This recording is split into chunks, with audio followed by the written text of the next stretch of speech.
munaasabadan oo lagu dahafuray barnaamijka aada dugsiyada ee afka qalaadna lagu dhaho Go to School isla markaasna iska kaashadeen wasaaradaha waxbarashada ee dowladda federaalka Soomaaliya Puntland hay'adda UNICEF iyo qaar ka mid ah hay'adaha deeq-bixiyaasha ee ka howlgala gudaha dalka Soomaaliya ayaa maanta ka dhacday xarunta golaha wakiilada ee Puntland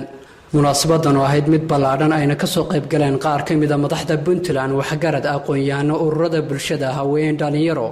iyo mas'uuliyiin ka socotay hay'adaha UNICEF iyo UNDP ayaa wax ugu horeynba ka hadlay agaasimaha guud ee wasaaradda waxbarashada Puntland Maxamed Cabdiwahaab Axmed barnaamijka maanta ugu walaqayno waxa uu talagalay in ka faa'iideystaan 1 milyan oo arday Soomaaliyeed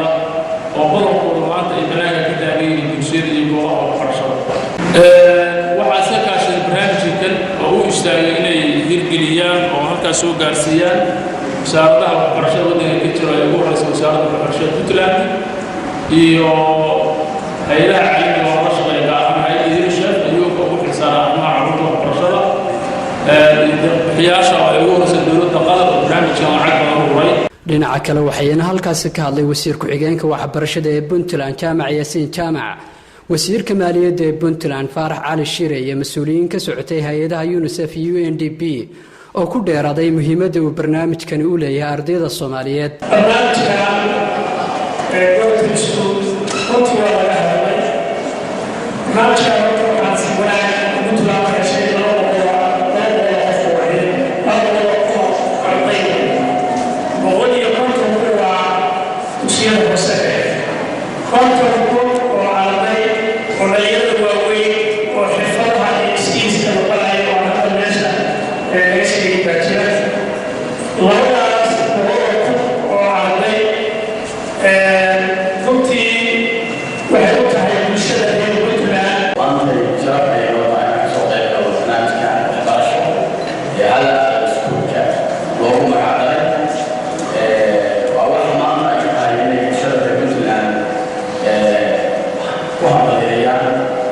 Ladies and gentlemen,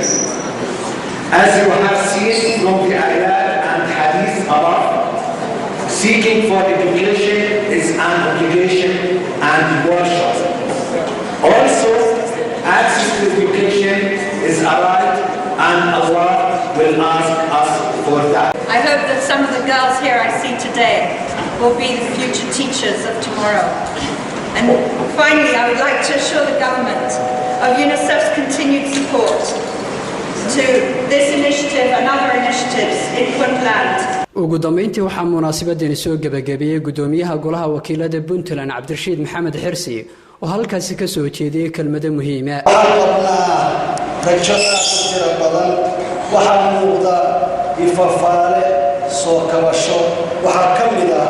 mid maanta ay u fadhino oo la ka gacan qabanayo waxbarashadii inaga muuqato baabaaday si kastaba ha ahaatee barnaamijkani aada dugsiyada ee Go to School ayaa qayb ka noqonaya mashaariicda ay ka fulisay hay'adda UNICEF gudaha dalka Soomaaliya iyadoona Puntland uu barnaamijkani kaga soo aaday 200,000 oo arday Cabdiraxmaan Jaamac Xashi Cabdiraxmaan Wadani Somsa TV